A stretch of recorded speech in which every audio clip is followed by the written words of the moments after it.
Hi everyone. We are looking at Walter Brueggemann's book on Lent, and it's entitled One Way Other Than Our Own. And today's chapter is on the future. At Lent is usually the Christian season of spiritual preparation before Easter, when traditionally people set time aside for reflection upon Jesus, to consider his suffering and his sacrifice, his life, his death, his burial, and his resurrection. But today we're looking at how to take steps into God's future without being defined by what is our past and without being distracted by what we want or fear about the present. God offers us a new world, and can we go forward with confidence? I have a book which I recently discovered in our bookcase. Sometimes you put books in and it could be years before you look at them again. And this week I found it again, and it's called Moving Forward. And it's got 60 suggestions for being unstuck. And it's got some really good tips in it. And they come under the heading of acts of creativity, acts of daring, acts of generosity, acts of healing, acts of integrity, and acts of joy. Some of these are pretty simple. They may not have great spiritual insight, and some of them may make us feel a little bit silly. But maybe we'll be doing some of them anyway. What is important is that everything matters. All the small steps we take will lead in one direction or another. Little conversations we may have an impact on yourself or the other person. We can make the world a better place, partly by just our presence. Maybe a smile or a word or two offered at the right time may affect ours or someone else's future, as well as the present.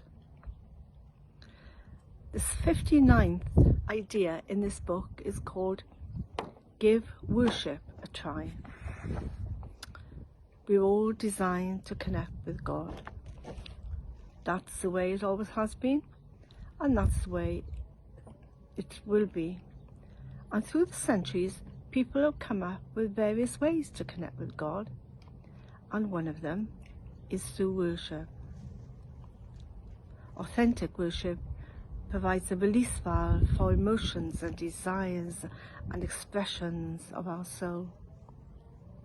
Singing of hymns, prayers of confession, prayers of intercession are some of the ways in which we worship, as is communion. In worship, we can be encouraged to be our best self and allow scriptures and sermons and prayers and liturgy and conversations to fuel our lives. Okay, sometimes worship can be a bit stale, lifeless and static. So we find worship that is out there, that is real. Because such worship does exist. When we connect with and express our souls to God, joy is involved, even if it accompanies confessing or healing or desperate prayer. The connection to God energizes our life, and we find this to be a joy. It's impossible to connect with him and not be changed. And as we connect with him, he leads us into the future, into new God-given prospects, finding ways to comfort hurts and brokenness, giving us courage to accept the things we cannot change, and the courage to change the things we can, and that wisdom to know the difference. So I hope you have a good day today. Enjoy the sunshine That's why I'm in the garden, and I hope to see you next time. Bye for now.